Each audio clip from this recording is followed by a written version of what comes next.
Bien, siguiendo con la telecapacitación de los jueves científicos, hoy día 29 de septiembre del 2022 tenemos como ponente al doctor Raúl Cuadros Tairo. Él es médico cirujano egresado de la Universidad Católica Santa María, especialista en psiquiatría por la Universidad Ricardo Palma y especialista en psiquiatría infantil y del adolescente por la Universidad Ricardo Palma también. El tema que va a tratar el doctor Cuadros es trastornos de ansiedad en niños y adolescentes. Debo mencionar que el registro de asistencia se dará mediante el link que se encontrará en la ventana del chat. Doctor Raúl Cuadros, buenas tardes, bienvenido y adelante, por favor. Vamos a dar inicio a la presentación sobre el tema de trastornos de ansiedad en niños y adolescentes. Bueno, hablar sobre este tema en realidad pues es bastante amplio, ¿no? Dentro de lo que son los trastornos de ansiedad y en niños y adolescentes, existen diferentes diagnósticos y entidades, como vamos a ir viendo poco a poco a lo largo de la exposición.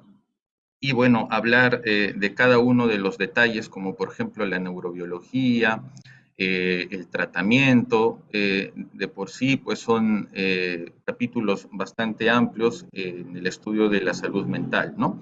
Pero vamos a tratar de dar una vista general y amplia y útil, sobre todo, para poder trabajar con nuestros pacientes, ¿no?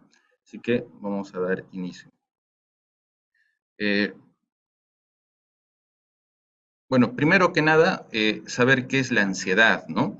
La ansiedad per se, pues, es algo fisiológico. No es que tener ansiedad nos convierta en personas que tenemos algo que está funcionando mal o algo raro, ¿no?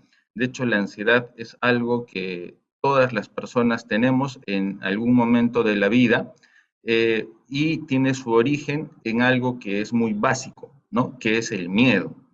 Nosotros tenemos que saber que temas como la ansiedad, la depresión, e incluso episodios de ira o de irritabilidad muy marcada, nacen primero en emociones muy básicas, ¿no? Ahora, dependiendo de la vertiente psicoterapéutica o dependiendo de dónde se hacen los estudios o su origen, hay diferentes emociones básicas. Usualmente pensamos en cinco, que son el miedo, la tristeza, la cólera, el desagrado también, ¿no? Algunas personas o algunas vertientes, por ejemplo, incluyen también la culpa, incluyen la vergüenza, incluso hay algunas vertientes psicoterapéuticas que incluyen el amor como una emoción básica, ¿no? Sin embargo, para nuestros fines, una de las que nosotros tenemos que tomar en consideración es el miedo.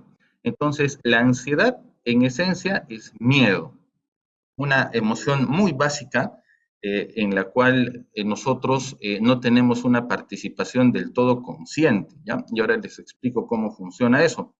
Bueno, cuando las personas tenemos una emoción o sentimos una emoción, no la decidimos, simplemente sucede, ¿no? Entonces entra algún estímulo por cualquier área que nosotros pues estemos utilizando en un momento, que puede ser la vista, el oído, ¿no? Puede ser también el gusto, e inmediatamente nosotros tenemos una reacción, ¿no? Esta reacción es una emoción básica, no es consciente, no la pensamos. Después ya la pensamos y decimos, oye, ¿qué me pasó, no? Reaccioné, me alejé, de repente salí corriendo o de repente sudé frío, ¿no? Después ya dijimos o ya pensamos, ¿qué me habrá sucedido, no? Entonces, el miedo es así, es una emoción muy básica. Algunos neurobiólogos, por ejemplo, dirían que está dentro de lo que es nuestro cerebro reptiliano, ¿no? Muy antiguo, y nosotros no la decidimos. Sin embargo, así como todas las emociones tienen una función, el miedo tiene la función de prepararnos para responder a un peligro, para adaptarnos y para protegernos. Entonces, el miedo es muy natural, sucede algo que puede ser peligroso, nos da miedo, y nosotros tenemos una respuesta natural que puede ser intentar escapar de ese peligro, enfrentarlo o, como sucede en algunos casos, nos quedamos congelados, ¿no? Y todo eso aparentemente tiene su motivo, tiene su causa, ¿no? Entonces, esto es algo que existe, sobre todo el miedo, es algo que existe en las personas desde muy pequeños, ¿ya? Y bueno, eso obviamente es muy notorio, ¿no? Me parece que la mayoría de los que estamos presentes trabajamos con niños y con niños muy pequeños.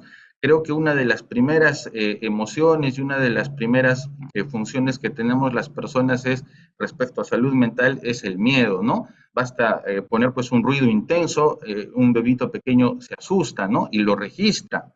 Eso es importante, ¿no? Que recordemos el registro. Luego, recordar, pues, que, como les decía hace un rato, la ansiedad per se no es algo patológico, no es algo funcional. Y bueno, va a depender de la situación que nos pueda ocasionar el miedo y que se convierte en ansiedad.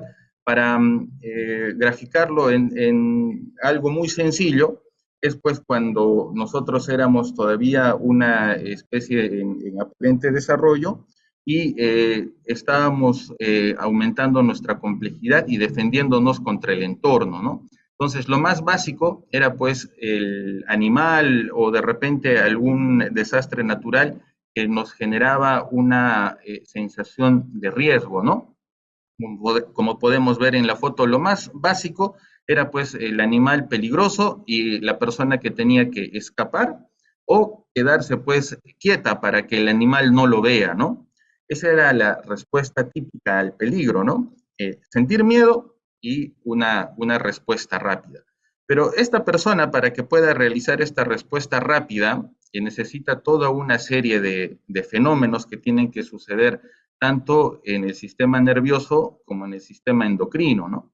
Ve una figura o algo que le recuerde de repente a un ser peligroso, ¿no? Si lo usa su memoria, o de repente puede estar expuesto a una situación muy desagradable y el cerebro rápidamente interpreta eso mediante la amígdala como un estímulo agresivo, ¿no? Se produce el miedo, rápidamente de la amígdala, pues esto va hacia el hipotálamo, genera una respuesta endocrina rápida, ¿no? Y también mediante neurotransmisores, donde nos prepara a las personas para correr, nos prepara para huir, se acelera la frecuencia cardíaca, se acelera la frecuencia respiratoria, ¿no? Hace que los músculos puedan recibir también mayor cantidad de oxígeno y rápidamente huimos, ¿no?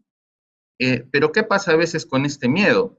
Eh, este miedo, toda esa serie de síntomas que puede generar, normalmente debería desaparecer. El cerebro también tiene mecanismos para hacer que esto se vaya inhibiendo y nosotros nos vayamos tranquilizando. Pero hay personas que, a pesar de que este estímulo negativo que podría generar temor desaparece, se quedan con esa sensación, ¿no? De querer escapar, del corazón que les puede latir muy rápido, de la falta de aire, y se quedan no solamente minutos, se pueden quedar horas. Hay personas que eso se intensifica tanto que puede dar incluso la sensación de muerte, y a veces puede estar durante meses, y en ese caso sí podría convertirse pues en un trastorno de salud mental, ¿no? Esto puede suceder tanto en niños pequeños como en adultos también. Es algo que existe en todas las especies, el miedo y la respuesta frente al peligro, y también registrar, ¿no? En el hipocampo se registra todas estas situaciones peligrosas, cosa que así un animal, y dentro de esa clasificación también podríamos entrar nosotros, registramos cosas, ¿no? Que nos han parecido riesgosas o peligrosas. ¿Cuál es la diferencia de nosotros, obviamente, con los animales y de repente con nuestros antepasados? Es que los peligros han ido aumentando en complejidad y de repente han ido variando un poco, ¿no? Entonces, hoy en día, por ejemplo, nosotros no nos enfrentamos solamente a riesgos latentes, ¿no? Bueno, obviamente cuando salimos a la calle, siempre pues, sobre todo en estos últimos años, hay el riesgo de que alguna persona nos pueda agredir, quitarnos algo, eso es un riesgo latente muy parecido a este primitivo o a este del animal tratando de escapar de una fiera, ¿no? Pero también hay otros riesgos y también hay otras situaciones que nosotros interpretamos como riesgosas. Como cuál, por ejemplo, temas laborales, ¿no? Que no me salga bien, que de repente me digan algo, me llamen la atención, me griten, ¿no? O me hagan quedar en ridículo o pueda pasar un momento vergonzoso, ¿no? ¿Cuál es el detalle de esto? Que nuestro cerebro nos prepara para una situación de miedo, nos genera ansiedad y nos prepara para la huida o para escapar. Pero estamos trabajando en una oficina, estamos trabajando ahora de repente en un espacio que no es pues para huir, ¿no? Tenemos más bien que enfrentar situaciones y los músculos se preparan para huir, el corazón se acelera, ¿no? La respiración también y es bastante incómodo porque no se produce esa secuencia natural para la cual estábamos preparados. Y a veces esta sensación de estrés permanente puede durar meses y a veces puede durar años, ¿no? Un poco para poder comprenderlo mejor, quienes pasan por esta situación durante meses y años, nosotros, el personal de salud y sobre todo los médicos, ¿no? Recordar siempre estos estudios dicen que más o menos entre el 10 al 20% de los médicos ha presentado en algún momento una sintomatología de ansiedad y depresión que se ha convertido en algunos problemas somáticos, que lo más usual pues son el dolor de cabeza, mareos, ¿no? O algunos problemas psicológicos graves, es decir, la ansiedad se puede convertir posteriormente en una depresión o también se puede convertir en otros problemas también, ¿no? N. ¿Y a qué nos puede guiar esta ansiedad que a veces no la reconocemos incluso a pesar de que somos personal de salud? A veces nos puede guiar al abuso de algunas sustancias, algunos fármacos e inclusive alcohol, ¿no? Entonces, vale la pena recordar esto. Pero, Raúl, me dirán, estamos hablando de niños y adolescentes, ¿por qué nos hablas de los médicos? Bueno, miren, para poder entender a otras personas, para poder entender a otros adultos, pero también para poder entender a los niños y adolescentes, vale la pena recordar cómo nos sentimos nosotros, ¿no? ¿En qué momento nosotros, como profesionales de salud, pasamos situaciones estresantes y cuál es nuestra respuesta, ¿no? El internado, por ejemplo, de hecho, desde que uno es estudiante en medicina, pues tiene situaciones bastante densas, ¿no? Donde uno siente temas de ansiedad y miedo en general. Los exámenes, el internado, por ejemplo, ¿no? La tasa de ansiedad y depresión en el internado es bastante alta y en la residencia también, sobre todo en los primeros años, ¿no? Y bueno, vale la pena recordar cómo se va instalando esto. El miedo que nosotros sentimos a nuevos espacios, ¿no? La primera vez que un médico, por ejemplo, entra a un servicio de emergencia, la ansiedad que una persona o un médico puede sentir, por ejemplo, cuando va a pasar la visita, ¿no? Dependiendo de dónde haya hecho cada uno su especialidad, recordará que uno podría entrar incluso en pequeñas crisis de pánico o tener una ansiedad marcada durante bastante tiempo, ¿no? Y recordaremos también que a pesar de que ya hemos pasado a veces esos 3 meses, perdón, 3 años de especialidad o a veces más, que han sido bastante, a veces duros, a veces no tanto, nos quedamos con esa forma ansiosa de reaccionar, ¿no? A veces nos quedamos con esa facilidad para ponernos preocupados, para ponernos un poco temerosos y ansiosos. Entonces, hay que recordar eso que a nosotros nos pasa de adultos para poder trabajar con niños y adolescentes y poder ponernos en su lugar en algunas circunstancias. Entonces, cuando nosotros hablamos de una ansiedad patológica, bueno, ya hemos dicho que la ansiedad es algo natural, es algo normal, nos prepara para protegernos de algún peligro. Pero ¿cuándo decimos que es algo patológico? Cuando, por ejemplo, la respuesta, o perdón, el estímulo que generaba esta respuesta ya no existe, ¿no? Es decir, oye, ya no hay esa situación donde pues existe el riesgo de que me griten, de que me maltraten, ¿no? Pero sigo con esa sensación de ansiedad, ¿no? De repente a mí me da temor exponer, ya pasó la exposición, ya expuse, ya me dieron buen comentario, de repente mal comentario, pero sigo con esa sensación desagradable, me siguen sudando las manos, me sigue latiendo el corazón feo, ¿no? Sigo fastidiado. Entonces, ahí se convierte un problema de ansiedad en algo patológico. O de repente cuando mi respuesta es exagerada, ¿no? ¿Cómo podría ser una respuesta exagerada? De repente no puedo dormir ninguna de las noches, de repente me quedo en blanco y no puedo hablar delante de las personas, o de repente comienzo a titubear y se comienzan a confundir mis ideas, ¿no? Entonces, cuando esta ansiedad se convierte en vez de algo que me ayude a adaptarme, en vez de que me permita estar atento a lo que pueda suceder y reaccionar rápidamente, como les decía hace un rato, y adaptarme, y más bien se convierte en algo desadaptativo, ¿no? Donde ya no puedo participar, no quiero estar presente, quiero más bien irme, no quiero llegar, ¿no? Ahí se convierte en un problema de ansiedad patológica, ¿no? Entonces, usualmente genera evitación, ¿no? Entonces, por ejemplo, Raúl, te toca exponer tal día, ¿no? Como hoy, y yo digo, no, mejor que lo haga otra persona porque hoy día sé que me voy a sentir mal o cosas así. O digamos, te toca hoy día llevar la visita, no, prefiero no hacerlo, ¿no? Mejor que haga mi compañero, yo voy a irme a sala, algo así. Ya tratamos de evitar. Y no solamente temas profesionales como ese, a veces también tratamos de evitar temas donde hay que compartir con otras personas, evitamos algunas situaciones que puedan ser ansiógenas, ¿no? Muchas veces conscientemente y otras veces inconscientemente, ¿no?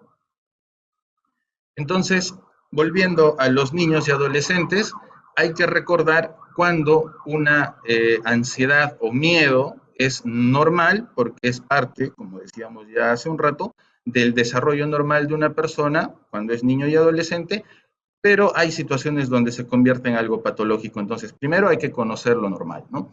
Niños pequeños, bueno, esto también podría ser muy amplio de explicar, pero tratamos de resumirlo en este cuadro. En niños chiquitos, estímulos discrepantes. ¿Qué es un estímulo discrepante? Aquello que es raro o puede llamar la atención, como por ejemplo un ruido intenso, ¿no? Digamos, el niño está escuchando una canción normal y un ruido muy fuerte, ¿no? Eso le puede asustar. O de repente a un niño que ya puede hacer contacto visual, que sonríe, mostrarle una cara sin ojos, mostrarle una cara con una mirada extraña, puede generar miedo, ¿no? Ansiedad ante un extraño, niños más grandes ya pueden darse cuenta y reconocer a quienes son sus cuidadores y cuando ven a alguien que es extraño, sienten temor, es algo normal. La ansiedad de separación también en niños pequeños es algo totalmente normal, ¿no? Parte de un apego seguro, dirían también algunos neurobiólogos. Cuando un niño ve que su cuidador o su cuidadora se aleja, se asustan, ¿no? Y van detrás de esa persona, tratan de buscarla, se ponen a llorar, ¿no? Eso es parte de un apego seguro. Otros temas en niños ya de 4 o 5 años, la oscuridad, por ejemplo, seres extraños, sombras, cosas así pueden generar temor. Es algo normal, ¿no? En niños de 5 a 12 años, acontecimientos misteriosos, como por ejemplo, ellos ya comienzan a escuchar algunas historias, comienzan a imaginar de repente cuando les estamos contando algo, ver películas, y ya comienzan a sentir temor de repente de que eso podría sucederles a ellos, ¿no? Daños corporales, como por ejemplo alguna enfermedad, algún accidente, ellos ya comienzan a tener conciencia de ello. Por eso a veces es importante también explicarle a un niño de esa edad qué es lo que le va a pasar, qué procedimiento se le va a hacer, ¿no?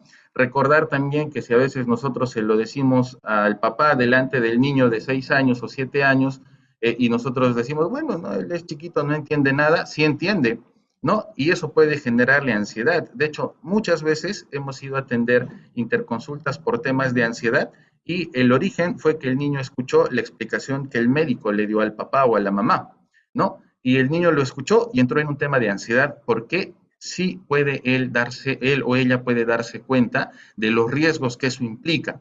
Y si es que nosotros no lo traducimos en algo que pueda ser comprensible para ellos, si no tenemos ese cuidado, es muy difícil que el niño pueda manejar esas situaciones de forma más o menos tranquila. Obviamente, un niño que es sometido a situaciones pues, como una cirugía, que va a UCI, obviamente va a tener un tema de adaptación, le va a costar, pero si es que nosotros no lo preparamos previamente o no tenemos los cuidados necesarios, le va a costar más todavía, ¿ya?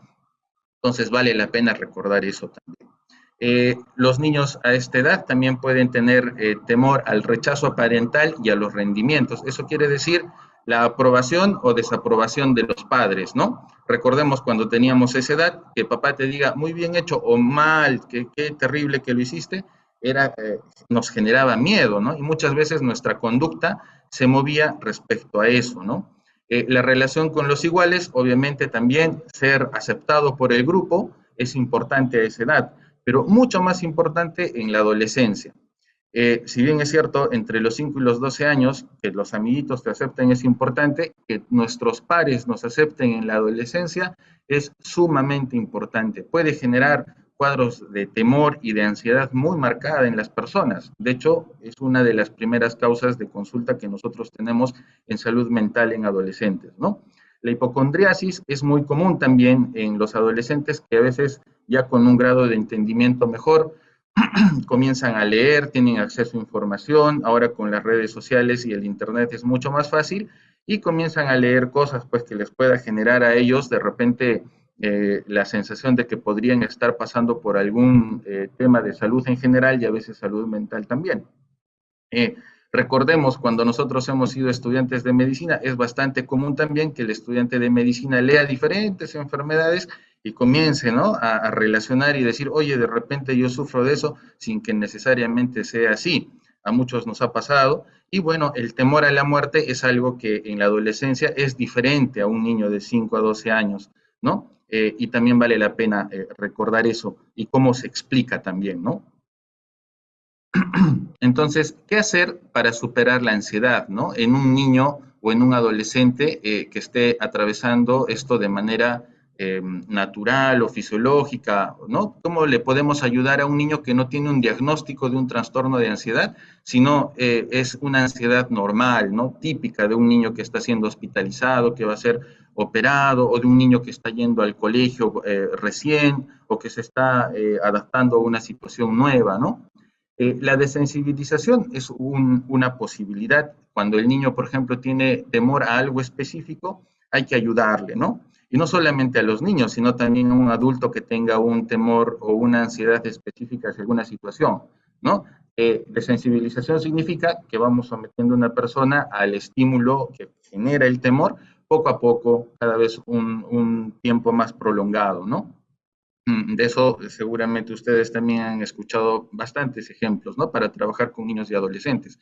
De hecho, a veces los espacios que pueden ser un poco desagradables cuando se trabaja con niños, así como se hace aquí en nuestro hospital, se pueden decorar con algunas situaciones que puedan al niño distraer y le puedan parecer más aceptables, ¿no?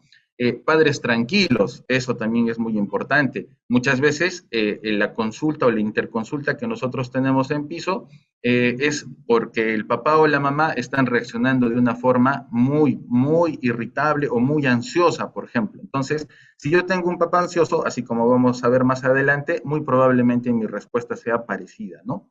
Estimular la seguridad y la confianza. Si yo trabajo con niños, debo ayudarle a que se sienta de esa manera. Eso no quiere decir que no va a tener nada de ansiedad ni miedo el niño, ¿no? De todas maneras lo va a tener, pero va a ser menos intenso. Mostrar las fortalezas que tiene para afrontar las situaciones, ¿no? Quienes trabajamos con este grupo etario sabemos que hay que recordarles todas las cosas a favor que tienen, ¿no? Para poder soportar una situación así. Evitar mensajes inadecuados que no vayan con la edad del niño, que vayan más allá de su comprensión, por ejemplo, o los asusten a veces innecesariamente. Y bueno, evitar beneficios secundarios. ¿Qué significa eso? Significa que a veces los niños, cuando tienen situaciones de temor o ansiedad, a veces los papás sobre todo, tratamos de tener algunas conductas compensatorias, ¿no? Y terminamos comprando algo, teniendo algún tipo de actitud que a veces se puede convertir en un beneficio secundario. Entonces, lejos de ayudar a mi hijo o al niño con el que trabajo a que de repente pueda superar estas situaciones, más bien la estoy reforzando un poco, ¿no? Vale la pena recordar eso. A quienes trabajamos con niños, a veces nos vemos en la tentación de haber hecho algo así, ¿no? A quien no le ha pasado, a veces le dice, si te portas bien y te dejas revisar, te voy a dar un caramelito, ¿no? ¿Cuál es el inconveniente? Que luego cuando vaya donde el siguiente colega va a querer el caramelito y no lo vamos a tener, ¿no? O no lo vamos a dar, o no le vamos a poder dar de repente por algún tema de salud. Entonces, vale la pena recordar eso tanto como papás, pero también, sobre todo, como personal de salud. Entonces, ¿qué es normal y qué es patológico? ¿No? Acá, bueno, hemos reunido algunos ejemplos para que podamos más o menos irlo diferenciando, ¿no? Un joven que se pone nervioso antes del examen universitario, algo normal, ¿no? Creo que la mayoría o casi todos quienes estamos presentes hemos pasado algo así. Obviamente es una situación ansiógena y es normal, pero un niño de tercero de primaria que no duerme por pensar en sus exámenes del colegio, ¿no? Y sobre todo que le dura mucho tiempo. Recuerden, una de las características de un diagnóstico de ansiedad siempre es el tiempo, ¿ya? Puede estar esto de repente unas semanas, pero ya pasó esa situación, es algo normal. Pero si esto se queda, digamos, más de un mes en algunos diagnósticos y hasta 6 meses en otros diagnósticos, recién puede ser considerado algo patológico. Niños con temor de iniciar conversación con niñas del salón, totalmente normal, ¿no? De hecho, hay adultos quienes también tienen ese inconveniente. Pero una niña, cada vez que tiene que exponer, sale corriendo del aula o se queda totalmente en silencio, ¿no? Siempre. Eso también es algo patológico, ¿no? Niña de kinder llora cuando mamá se aleja y se calma al jugar, algo totalmente normal, ¿no? De hecho, quienes tenemos hijitos hemos visto que eso es algo que sucede, dura algunas semanas, ¿no? Pero una niña de kinder que no para de llorar y no deja de pensar en que su mamá se accidentará, ¿no? Que algo le va a pasar, mi mamá dónde estará, qué le estará sucediendo, y me dura bastante tiempo, eso ya es algo patológico, ¿no? Adolescente, solo 2 días después de casi atragantarse, no come carne, algo normal, ¿no? Y no solamente le sucede a los adolescentes, a niños pequeños también, y de hecho a adultos, ¿no? Quienes hemos visto a alguien que le ha pasado algo así, lo recuerdas y dices, tratas de tener cuidado, ¿no? Al pasar o prefieres no comer algo que sea como lo que le produjo el accidente a otra persona. Pero a veces hay personas, como algunos niños y adolescentes y adultos también, que ya dejan de comer sólidos, ¿no? De hecho, hemos tenido alguna vez algunos pacientes aquí, niños también, que ya no querían deglutir, no querían tragar. ¿Y qué pasa? Pueden bajar de peso, pueden generar algunas otras alteraciones a raíz de eso, ¿no? Y dura bastante tiempo y a veces pueden bajar de peso en pocos meses, pueden llegar a bajar varios kilos, entonces ahí se convierte en algo patológico, ¿no? Entonces, la intensidad y el tiempo, recuerden, y la frecuencia con que se presenta y también las complicaciones que puede llegar a causar, ¿ya? Eso es importante recordar. Ahora, ¿cómo nosotros vamos a obtener la información? ¿No? Bueno, quienes trabajamos en salud mental tenemos la posibilidad de trabajar con todo esto o tenemos la obligación también de hacerlo a veces, ¿no? La información no solamente tiene que venir del paciente, o sea, ¿cómo puedo saber cuál es el grado de complejidad? ¿No? Si yo trabajo con niños, el niño no va a entregar la información completa, obviamente. El adolescente un poco mejor, siempre tengo que hablar también con los papás. Súper importante hablar con los papás. No podemos solamente hablar con el niño, ¿no? En algunos casos tenemos que también conversar con los profesores, ¿no? Y bueno, obviamente esa conversación en un espacio como un hospital no es posible hacer. En algunas situaciones, en algunos hospitales, dependiendo de cómo sea el tipo de funcionamiento, se puede mandar a veces algunos test, ¿no? Para que los profesores los puedan llenar, porque ellos también ven cómo se relaciona el niño con sus compañeros, cómo reacciona ante algunas situaciones estresantes, cosa que a veces los papás no ven, ¿no? Entonces los papás también pueden entregar otro tipo de información. ¿Qué información también pueden entregar los papás? Que no entrega obviamente el niño sobre el desarrollo psicomotor, ¿no? Sobre algunas enfermedades también, obviamente, que el niño puede tener, ¿no? Es importante, ¿ya? Entonces, como estábamos viendo, el trastorno de ansiedad son síntomas físicos, ¿no? La frecuencia cardíaca elevada, la frecuencia respiratoria elevada, contracturas musculares, a veces dolor de cabeza, dolor abdominal, a veces se puede producir también algunos niños tienen el estómago suelto también en algunas situaciones así, ¿no? Temas conductuales, es decir, las personas tratan de evitar algunas situaciones, ¿no? La evitación lo más común, pero también una persona se puede deprimir a veces también, ¿no? O entrar en otros temas que más adelante vamos a conversar un poquito. Temas cognitivos, ¿no? Comienza la persona a asociar algunas situaciones a estímulos per se y comienza a alejarse de eso, y temas emocionales, como ya les decía, la depresión. Parte importante, se mantienen en el tiempo, ¿ya? Para que algo se considere patológico, recordemos, se mantiene en el tiempo, no dura solamente días o semanas, y produce una disfunción importante en la vida del niño y del adolescente, ¿no? Entonces, ¿cómo reconocer estos síntomas en un niño y en un adolescente? Ahora, ¿qué es lo más común en un niño pequeño? ¿Qué puedo ver yo en un niño pequeño de 5 a 6 años, por ejemplo, ¿no? O menores incluso? El dolor físico, generalmente los niños que tienen ansiedad o trastornos de ansiedad van a presentar algún tipo de dolor físico. A esta edad, el tipo de dolor generalmente es un dolor abdominal, generalmente, ¿no? A veces también puede haber dolor de cabeza.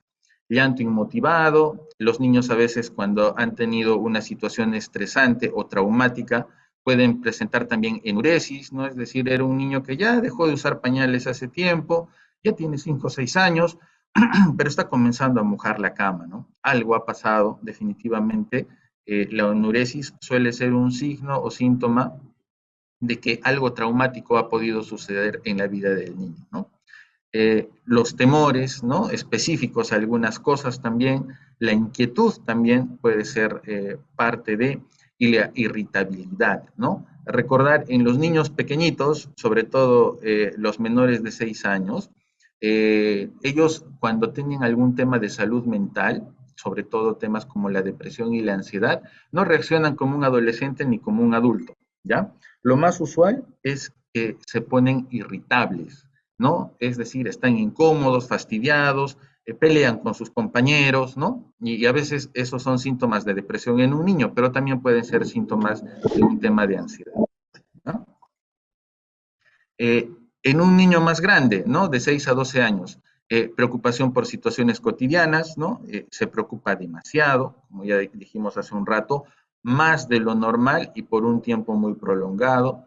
Le cuesta concentrarse, molestias físicas también. En el caso de estos niños, ya no es tanto gástrico el tema, más bien comienza a ser cefaleas, más bien, ¿no? Dolor también a veces en la espalda, en el cuello, ¿no? Eh, Puede haber evitación, ¿no? Ya no quiere hacer algunas cosas y ya comienzan a tener una alteración del sueño. En la adolescencia, el tema de la alteración del sueño y el apetito es más marcado. Puede el apetito disminuir o también se puede incrementar, ¿no? Es por eso que es más común que en adolescentes tengamos eso de que la mamá lo trae y te dice, come por ansiedad, ¿no? Está preocupado, ha sucedido algo y comienza a comer un montón. Eso puede pasar ahí. A veces en la adolescencia también, dependiendo de la edad, puede iniciarse el consumo de sustancias, ¿ya? Alcohol, tabaco y a veces otro tipo de sustancias también, incluso algunos fármacos, ¿no? Es muy común que algunos adolescentes cuyos papás a veces tienen algún tema de salud mental y pueden tener, por ejemplo, acceso a fármacos como benzodiazepinas, inician consumo ahí también, ¿no? Entonces, vale la pena tomar eso en consideración. La indecisión y evitación, también característica de los adolescentes. El aislamiento también puede ser causado por un tema de ansiedad, algún trastorno de ansiedad, y la irritabilidad también, ¿no? Solo que es un poco diferente en un adolescente a un niño, obviamente. Bueno, estos son los diagnósticos usualmente que nosotros manejamos en salud mental. Como ven, son varios, ¿no? Cada uno de ellos se podría ser un tema de exposición completo, ¿no? Cada uno es un diagnóstico distinto, cada uno tiene sus propias características, ¿no? Y cada uno también, para poder ser tomado en consideración como un diagnóstico formal, tiene que tener un tiempo de duración, ¿ya? Para verlo de una manera general, la ansiedad puede generar cualquiera de estos diagnósticos, pero también la ansiedad a veces puede ser un signo o un síntoma de otro diagnóstico, ¿no? Eh, Tratando de explicarlo de una manera sencilla, ¿no? El trastorno de ansiedad generalizada, por ejemplo, es cuando tenemos síntomas de ansiedad que están todo el tiempo con nosotros a pesar de que la situación estresante ya no existe, ya se fue o ya no hay ni siquiera por ningún motivo, ¿no? Entonces, de todas maneras, yo me sigo sintiendo de repente con un poco de sudoración en mis manos, incomodidad, angustia, ¿no? A veces taquicardias. Entonces, eso, por ejemplo, es un trastorno de ansiedad generalizada, ¿verdad? Tiene que durar mínimo 6 meses. El trastorno de ansiedad por separación, ¿no? Ese, quienes tenemos hijitos y hemos visto a compañeros en sus colegios, por ejemplo, hemos podido ver que les cuesta mucho, ¿no? A algunos niños.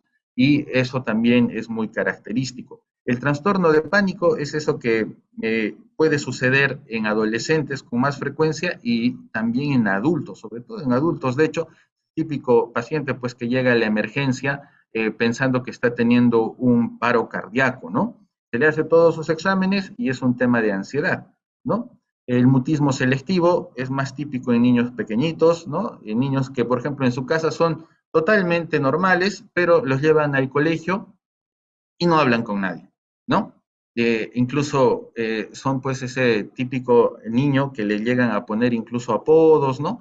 Y eso hace el cuadro más complejo, obviamente, más típico en niños pequeñitos. El trastorno de ansiedad social, cuando un niño o adolescente, incluso adultos también, trata de evitar algunas situaciones donde tenga que compartir con otras personas. Y la fobia específica es cuando el niño, el adolescente o incluso el adulto puede tener temor a algún tema en específico, ¿no? Ya lo de las fobias, pues nosotros ya hemos visto mucho, ¿no? En nuestra formación. La aracnofobia, la acrofobia, N cosas, ¿no? Las personas a veces le tienen temor a algo específico. Pero aquí hay dos diagnósticos también, donde la ansiedad, pues, es una parte del diagnóstico, ¿no? Como el TOC, por ejemplo, el trastorno obsesivo compulsivo, ¿no?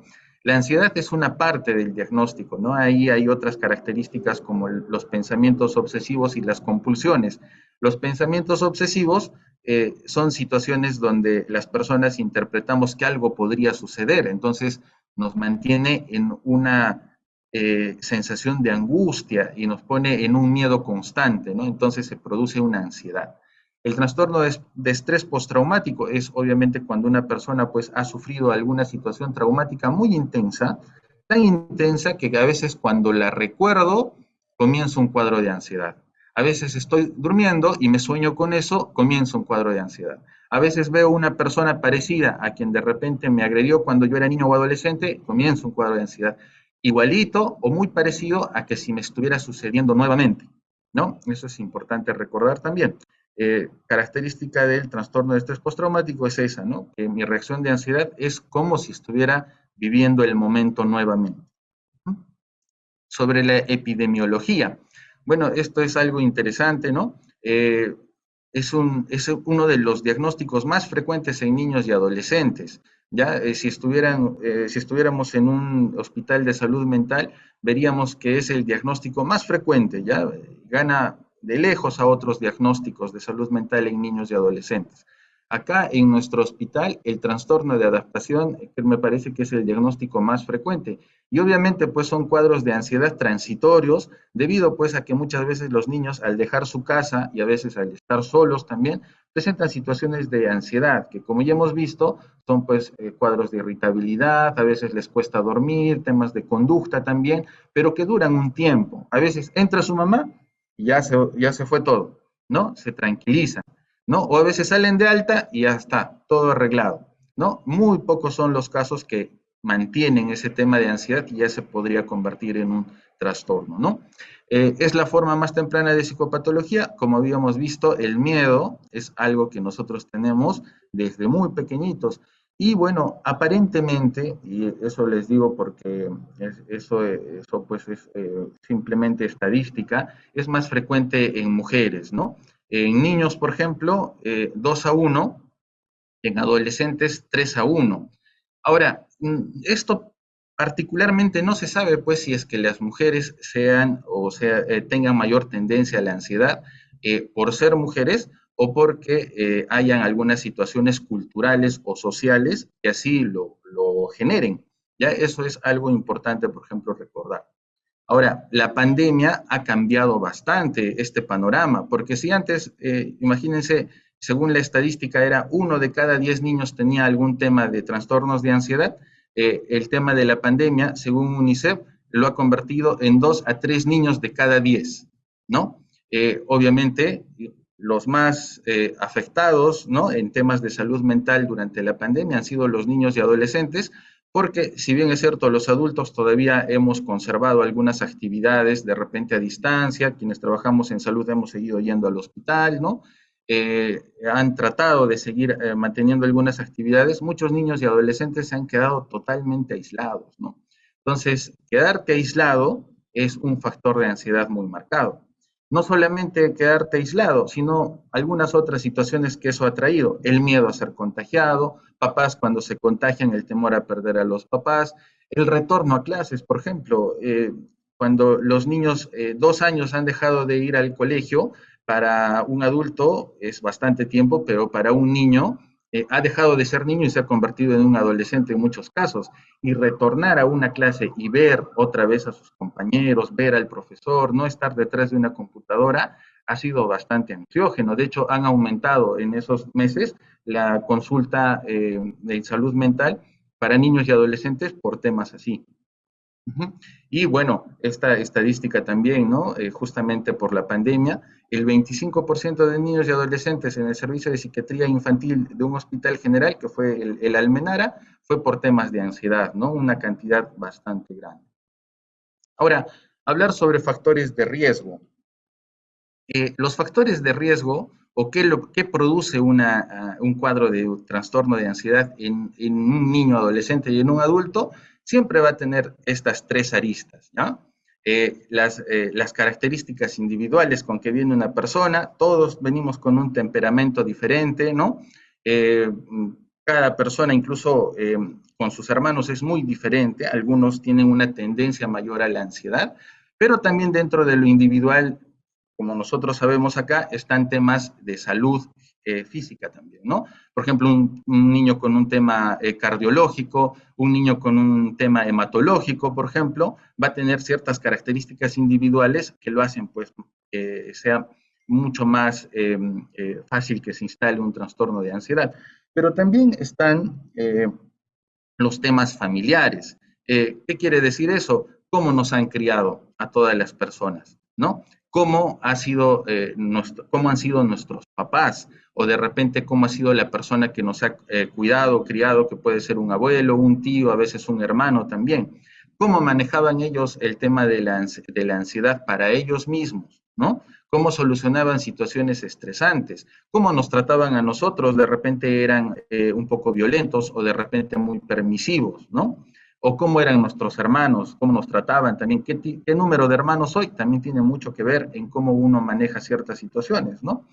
Y bueno, lo socioeconómico. De todas maneras, las personas somos muy influenciados por nuestro entorno, ¿ya? Es decir, donde yo vivo, donde he nacido, donde me crío y donde voy a vivir, tiene mucho que ver en cómo funciona mi salud mental, tiene mucho que ver en qué es importante para mí, qué es lo que yo considero un logro, qué es lo que considero bueno, qué es lo que considero malo, qué religión voy a tener, cuánto puedo ganar, si puedo estar seguro en la calle, ¿no? Entonces, eso es muy, muy importante. Entonces, dentro de lo socioeconómico, como les decía, pues está lo social, ¿no? Es decir, no es lo mismo crecer en una ciudad como Lima que crecer en una ciudad como Cusco o crecer en una ciudad como Iquitos. Son espacios totalmente diferentes en cuanto a lo que las personas generan como lo que deberían hacer, ¿no? Es bien común ese ejemplo, por ejemplo, valga la redundancia, de a qué edad una persona en Lima quiere tener hijitos, a qué edad una persona en Cusco quiere tener hijitos y a qué edad quiere tener hijitos en Iquitos. Es muy distinto, ¿no? Entonces, lo social es muy importante. ¿Una persona puede entrar en temas de ansiedad por eso? Obviamente que sí, ¿no? Porque quiere o porque no quiere también tener hijitos, por ejemplo. Temas culturales. lo cultural influye mucho, como les decía, ¿no? Las creencias, la forma como nosotros nos desarrollamos, la religión entra dentro de lo cultural también, ¿no? ¿Puede uno tener ansiedad por temas religiosos? Claro que sí. Si a mí me dicen que me voy a ir al infierno por hacer algo, obviamente no voy a querer irme al infierno, ¿no? Me va a generar miedo, ¿no? Y ese miedo me va a generar ciertas conductas. Y a veces esas conductas van a ser muy marcadas, ¿no? Y a veces puedo llegar a hacer cosas incomprensibles, ¿no? Como a veces algunas personas llegan a hacer incluso autoflagelaciones, ¿no? Eh, Suele suceder. Temas educativos, obviamente, donde yo estudio o donde me desarrollo como escolar o incluso como universitario, va a depender también o va a tener gran influencia cómo manejo yo mi ansiedad. Hay países, por ejemplo, que tienen mucha ya trayectoria dando educación a las personas sobre inteligencia emocional. Eso es algo que en nuestro país, por ejemplo, casi no existe, ¿no? Cómo reaccionar ante diferentes situaciones, cómo reaccionar, por ejemplo, si tienes miedo, cómo saber pedir ayuda, que es normal decir que estás triste, que si eres varón no hay problema si lloras, que si eres mujer no hay problema si expresas tus emociones y te ríes, ¿no? Si haces alguna cosa de alguna u otra forma, ¿no? Lo educativo tiene mucho que ver, cómo nos han educado tanto nuestros padres como en el colegio, tiene gran influencia en lo que puede ser ansiógeno o no para nosotros. Lo económico, obviamente, eso es súper importante. Uno podría pensar que solamente le preocupa a los adultos, ¿sí? A los adultos les preocupa, pero les afecta a los niños también, ¿no? Si en una casa no hay los recursos necesarios, estos papás van a tener que salir, dejan a los niños muchas veces solos y tienen mayor riesgo a tener algunas situaciones que puedan ser traumáticas y por ende mayor posibilidad de desarrollar temas de ansiedad, simplemente por la ausencia de los padres, por situaciones traumáticas o también porque no han tenido la educación necesaria para poder enfrentar situaciones estresantes, ¿no? Lo político, ¿cómo podría generar lo político ansiedad? Raúl, ¿cómo funciona eso? Eh, Miren, cómo nuestros líderes manejan, por ejemplo, nuestros derechos, tiene gran influencia, ¿no? Recordaremos en la década de los 90, todos perdimos derechos laborales, ¿no? Ahora somos CAS, terceros, algunos con suerte 728. ¿Creen ustedes que eso no es estresante? Es totalmente estresante. Nosotros como médicos lo vivimos acá en el hospital y eso genera algunas conductas también de cómo nosotros podemos solucionar temas en nuestra casa, pero también con los pacientes, ¿no? Entonces, lo político, con ese pequeño ejemplo, puede influenciar de gran manera la estabilidad laboral, que es un tema político totalmente, ¿no? Es algo que influye no solamente a los adultos, sino a los niños pequeños también. Bueno, esto ya lo habíamos comentado un poquito, ¿no? Cómo nos crían, ¿no? Si nuestros papás tienen enfermedades mentales, enfermedades médicas o quien nos cuida, ¿no? Situaciones adversas, por ejemplo, tener que moverme de país, por ejemplo, por refugiado de guerra o porque mi país de repente no está bien y me tengo que mover a otro sitio, aprender un nuevo idioma, aprender nuevas formas de interactuar con las personas, ¿no? Perder seres queridos, el divorcio de los padres para un niño y adolescente es un factor de ansiedad bastante marcado, la forma como nuestros papás nos educan, ¿no? Un estilo democrático, donde tenemos voz y voto, autoritario, donde me dicen lo que tengo que hacer y lo que tengo que estudiar, sobreprotector, donde mis papás me solucionan todo, hasta me consiguen un puesto de trabajo, es ansiógeno también, porque cuando me toque a mí hacerlo solito, no voy a poder o negligente, ¿no? Papás totalmente ausentes. Factores individuales, bueno, eso también ya lo habíamos comentado un poco, la genética con la que venimos, que puede marcar algunas características de mi persona, pero también algunas enfermedades, como nosotros sabemos. Lo de sexo, discutible, ¿no? No es necesariamente ligado a un sexo el tema de la ansiedad, de repente es por el tema cultural, ¿no? Como a ciertas personas o a cierto grupo, por ejemplo, le puede generar algunas situaciones de mayor riesgo, ¿no? Por ejemplo, que te puedan agredir sexualmente en la calle, en Lima, por ejemplo, en una noche, es más probable que le suceda a cierto grupo, ¿no? Y eso no lo determina tu cromosoma XX o XY, lo determina cómo culturalmente nosotros estamos formados, ¿no? Entonces, eso es importante. Lo de raza también lo ponemos así con interrogación, porque si bien es cierto, hay estudios que dicen que algunas razas pueden tener eh, cierta predisposición a tener temas de ansiedad más marcados. Bueno, hoy en día se sabe que ese tema o eso de las razas es algo pues bastante relativo, ¿no? El temperamento es las características con las cuales nosotros venimos, la resiliencia es la capacidad con la cual una persona puede enfrentar situaciones difíciles, ¿no? No todos enfrentamos igual y algunas personas lo aprenden, ¿no? Pueden aprender de sus papás, de amigos en el colegio, en diferentes momentos. Y también cómo toleramos la frustración. Entonces, los mismos que pueden ser factores protectores se pueden convertir en factores de riesgo si es que nosotros no los ayudamos a desarrollar, ¿no? Lo mismo que puede ser, por ejemplo, un factor protector como tener papás que me enseñen, tener papás primero, ¿no? Y que me enseñen también a solucionar las cosas de una forma tranquila, sin desesperarse, sin entrar en temas de maltrato o de gritar o perder los papeles, se va a convertir en un factor de riesgo, pues si estos papás hacen todo lo contrario, ¿no? Igual lo social, igual lo físico, igual lo psicológico. Entonces, lo que a mí me protege, exactamente lo mismo, pero en un sentido contrario puede ser mi factor de riesgo. Llega la situación que puede ser estresante y si es que no tengo los factores protectores adecuados, voy a desarrollar un trastorno mental o un trastorno de ansiedad, ¿no? Entonces, bueno, este es un slide que muestra un poquito sobre las características de ansiedad que nosotros hemos visto en los niños durante la pandemia, ¿no? Que sí se los he comentado antes, ¿no? ¿Cómo ayudar ahora a un niño a sobreponerse a una situación estresante, al miedo, a la ansiedad y a un trastorno de ansiedad, que como sabemos ya son cosas diferentes, ¿no? El miedo, algo normal, la ansiedad, algo normal también.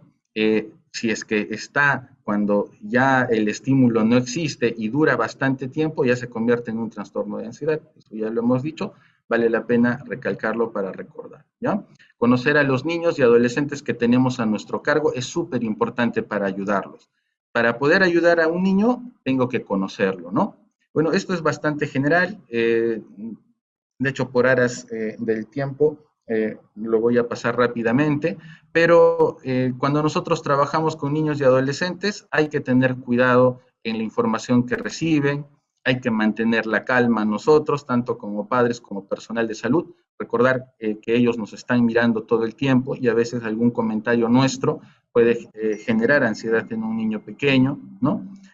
Cuidar la manera como entregamos los mensajes, tanto a ellos como a sus papás, ¿no? Cuidado con el uso de pantallas y nuevas tecnologías, porque muchas veces el factor ansiógeno, que puede ser una idea, que puede ser una película, que puede ser una imagen, llega por esas vías, ¿no? Y recordar, pues, que hay ciertas actividades que los niños tienen que conservar, ¿no?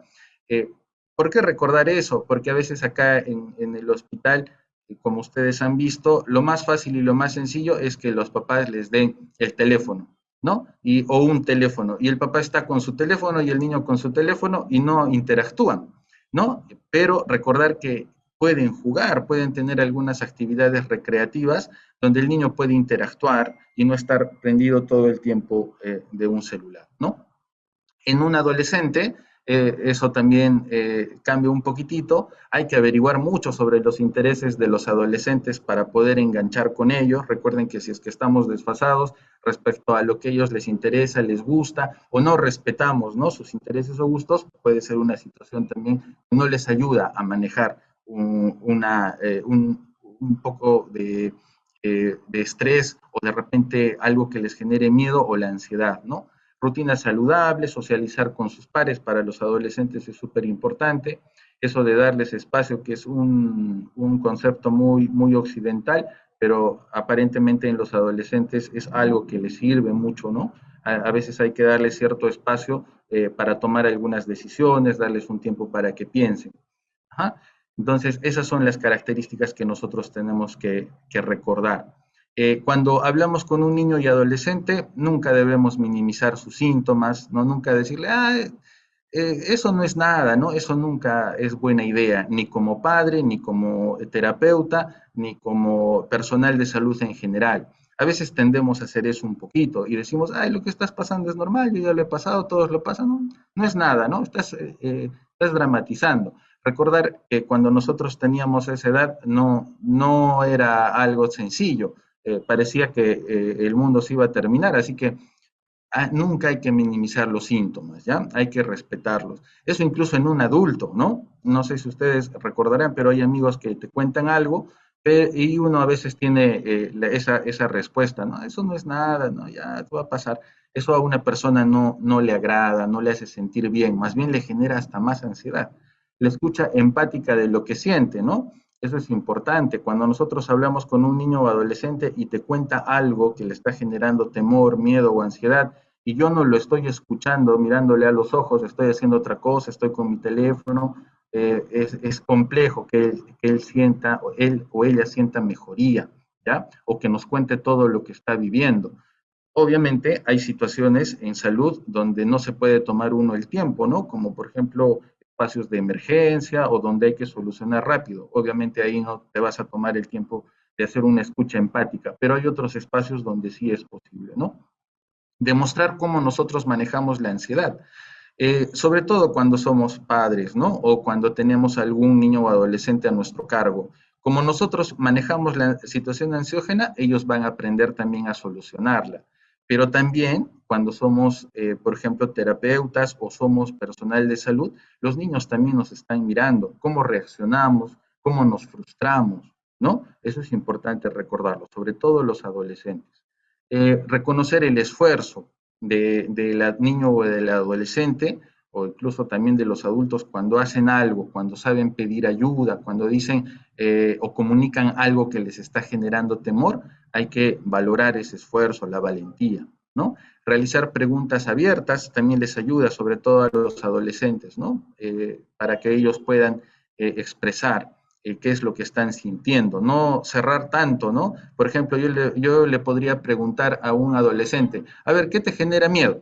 Yo ya puse miedo, ¿no? En su cabeza. Tengo que decirle cómo está sintiendo, qué estará pasando, qué crees que podría sucederte, ¿no? ¿Cuál sería el peor panorama, el mejor panorama? Cosas generales. Intentar que el periodo al cual está sometido el niño o periodo estresante al cual está sometido el niño y el adolescente sean breves también, ¿no? Recordar que tenemos que ser empáticos como personal de salud en esas situaciones. ¿Qué será, por ejemplo, un periodo estresante breve? Una hospitalización, por ejemplo, muy larga, generará ansiedad y estrés en el niño o el adolescente.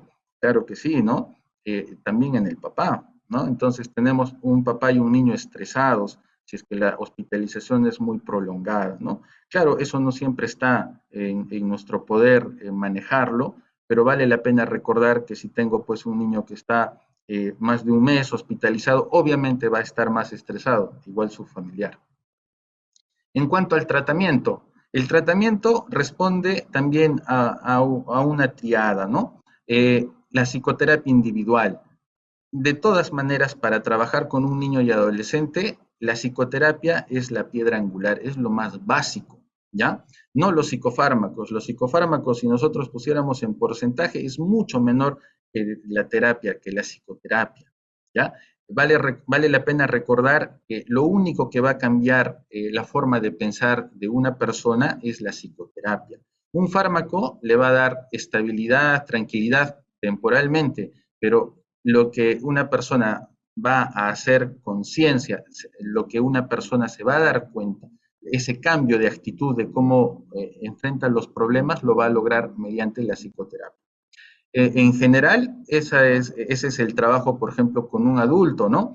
Pero si hablamos de niños y adolescentes, también tenemos que trabajar con aquello que a los niños y adolescentes a veces les genera el tema de ansiedad, que es quienes les cuidan, ¿no? Que como decíamos hace un rato, pueden ser los papás, un abuelo, un tío, hermanos, o a veces en algunos casos, en los niños institucionalizados, por ejemplo, otros cuidadores, ¿no?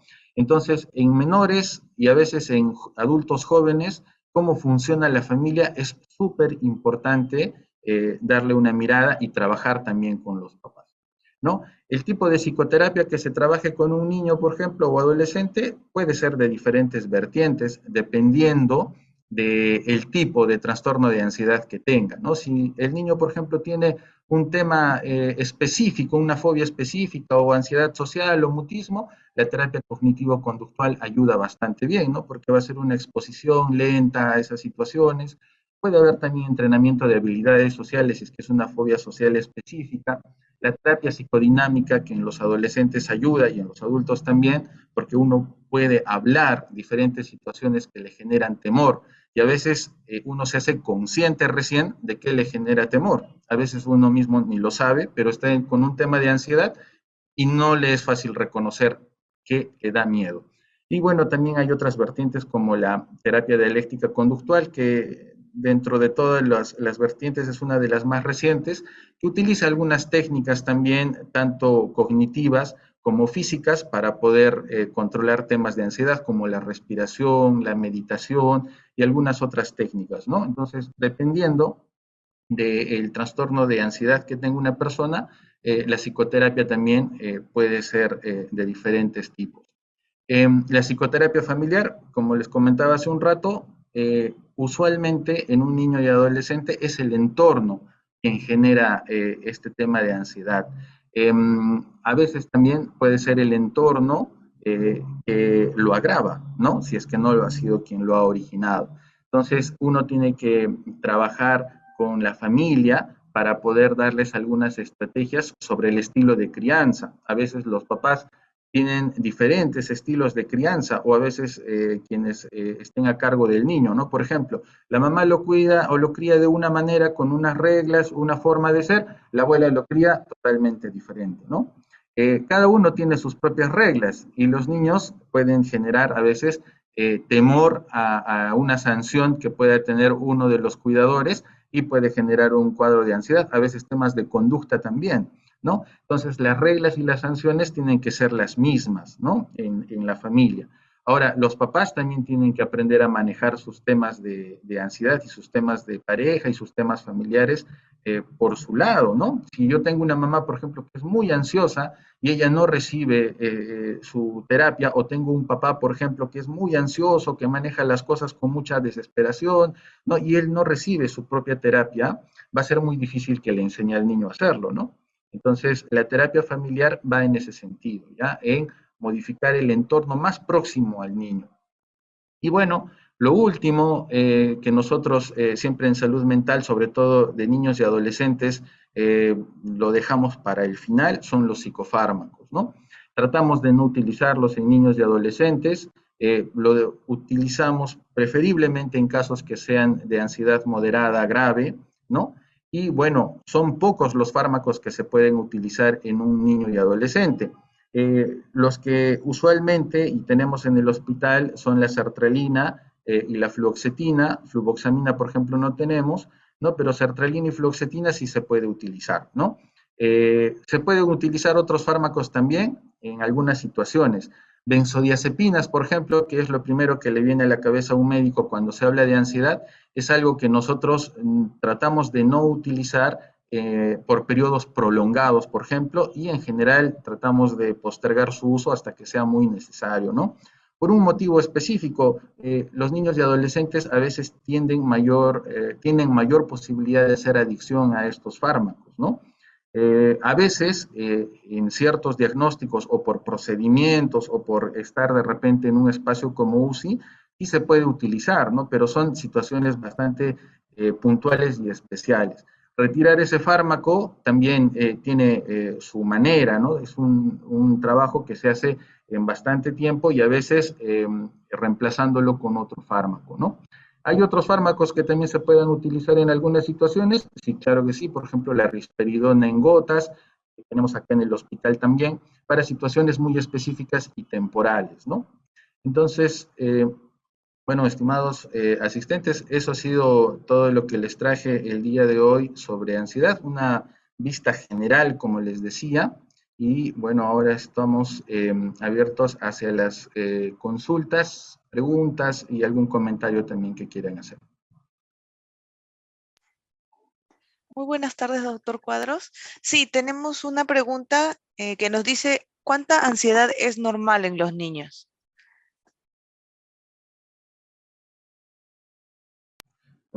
Pregunta muy interesante, ¿no? Porque igual que todas las emociones, el miedo, que como ya sabemos, la ansiedad es básicamente un miedo, es muy difícil de cuantificar, ¿no? No podemos nosotros decir un valor, ¿no? Es muy difícil, tanto para la alegría, la tristeza, la cólera o el miedo. Pero cuando nosotros decimos que es algo fisiológico, es algo normal, cuando le permite hacer sus actividades o le prepara de una forma adecuada para una situación diferente, ¿no? Entonces, por ejemplo, el niño tiene que ir al colegio, obviamente va a estar ansioso, va a estar preocupado, va a estar atento, ¿no? Pero cuando este miedo o esta ansiedad no le permite desarrollarse de forma adecuada, por ejemplo, como hablarles a los compañeros, más bien se quedó en silencio y no habla, o más bien de repente le produce un dolor de estómago marcado todos los días, ya no quiere ir al colegio, entonces cuando altera su normal desarrollo, es ahí cuando nosotros debemos de pensar en que el niño podría estar teniendo un problema de ansiedad que podría ser patológico. Acompañado de eso tiene que estar el tiempo, ¿no? Como habíamos visto. Es decir, podría un niño tener problemas muy marcados de ansiedad que dure de repente unas 2, 3 semanas y que con terapia de repente, si hay la intervención, se solucione, puede ser, ¿no? Pero a veces puede estar mucho tiempo, de formas muy prolongadas, y ahí ya puede ser diagnosticado con de una de las clasificaciones que les mostré hace un rato, ¿no? Esa sería la respuesta. Gracias, Belinda. Gracias, doctor. Tenemos una pregunta en relación, nos dice, ¿la fobia específica también es un trastorno de ansiedad? Sí, las fobias específicas también puede ser catalogado como un trastorno de ansiedad, ¿no? Acá, por ejemplo, en este cuadrito que les mostraba, donde vemos todos los que son trastornos de ansiedad, ¿no? Ahí está la fobia específica también. Es el miedo, ¿no? Injustificado a veces algún estímulo en especial, ¿no? Subir al ascensor, algún tipo de insecto, a veces a un ave, ¿no? Uno sabe que el ave no le va a hacer nada, pero le tiene temor, ¿no? Hay personas, niños, adolescentes y adultos que le pueden llegar a tener mucho temor a una paloma, por ejemplo, ¿no? Y ellos saben que es inofensiva, pero lo pueden llegar a tener y puede generar un trastorno de ansiedad. ¿Por qué? Porque dura mucho tiempo, no me deja hacer mis actividades de forma adecuada porque dejo de pasar por ciertos sitios o ya no quiero ir a ciertos lugares, ¿no? Entonces es un trastorno de ansiedad también. Gracias, Belinda. Gracias, doctor, por la explicación. Y tenemos una última pregunta que nos dice, ¿qué es el pensamiento catastrófico reverberante? El pensamiento catastrófico reverberante, bueno, eso es cuando las personas pensamos que pueden pasar cosas muy negativas, ¿ya? Todo el tiempo una persona podría estar, por ejemplo, con las ideas de que algo puede suceder, de que las situaciones se pueden poner muy terribles, de que de repente a mis familiares podrían tener un accidente, de repente mi mamá no está acá y yo estoy pensando que algo malo le está sucediendo, ¿no? Esas son situaciones catastróficas, ¿no? Los pensamientos catastróficos obviamente generan ansiedad, porque imagínense estar todo el tiempo con esa idea, ¿no? Hay diagnósticos muy parecidos a eso, por ejemplo, como les comentaba que está el TOC, muchas veces los pensamientos obsesivos pueden ser parecidos a pensamientos catastróficos. La persona todo el tiempo está con pensamientos obsesivos de ese tipo y eso genera muchísima ansiedad, ¿no? Entonces, puede estar dentro del diagnóstico también o puede ser una característica de un trastorno de ansiedad. Gracias, Belín. Gracias, doctor. Y bueno, ya para finalizar, ¿qué recomendaciones nos podría brindar?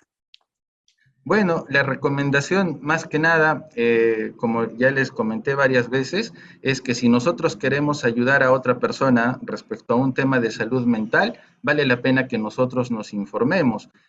Si somos papás o somos personal de salud, trabaja con niños y adolescentes, vale la pena que si nosotros queremos enseñar a un niño a solucionar las cosas de forma más adecuada o con inteligencia emocional, nosotros la aprendamos también, ¿no? No podemos enseñarle a alguien algo que nosotros no hemos aprendido a solucionar. Entonces, si yo quiero trabajar, por ejemplo, con mis hijitos o con mis pacientes y brindarles la tranquilidad que yo creo que necesitan, hay que aprender a darla, ¿no? Muchas veces está en la actitud, cómo nosotros nos presentamos ante la persona, ¿no?